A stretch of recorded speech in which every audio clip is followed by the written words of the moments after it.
નમસ્કાર દર્શક મિત્રો, હું છું નીતિન ગુર્જર. આપ જોઈ રહ્યા છો ઝબકા ન્યૂઝ ગુજરાતી. ગઈકાલનો દિવસ મોડાસા માટે એક આનંદનો દિવસ હતો.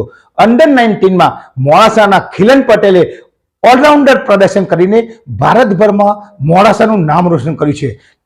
ગઈકાલે રાણા સૈયદથી ઉમિયા ચોક સુધી એમનું ભવ્ય સ્વાગતો કાર્યક્રમ રખાયો હતો. ક્રિકેટ પ્રેમીઓ મન મૂકીને ડીજેના તાલે ઝૂમ્યા હતા.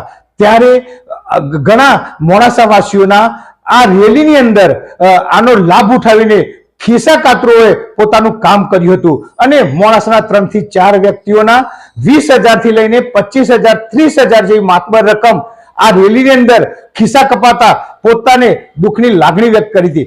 એક જે અરજદાર હતા, એક જે ભોગ બનનાર એક મોડાસાના રહેવાસીએ પોલીસ સ્ટેશન પર અરજી કરી હતી અને આ દિશામાં પોલીસે તપાસ હાથ કરી છે. પરંતુ પોલીસ સામે ઘણા સવાલો ઉઠ્યા છે કે શું પોલીસ આ રેલીની અંદર હાજર નહોતી? હાજર હતી તો કેમ પોલીસ સ્ટેશનમાં ઘણા જે નાના જે ખિસ્સા કાતરો હોય કે નાની ઘરફોડ ચોરીઓ કરતા હોય તેમના રેકોર્ડ પણ હોય છે. પરંતુ અરજી થવાના કારણે નેત્રમની અંદર સીસીટીવી કેમેરા ચેક કરીને પોલીસે પોતાની આગળની કાર્યવાહી હાથ ધરી છે.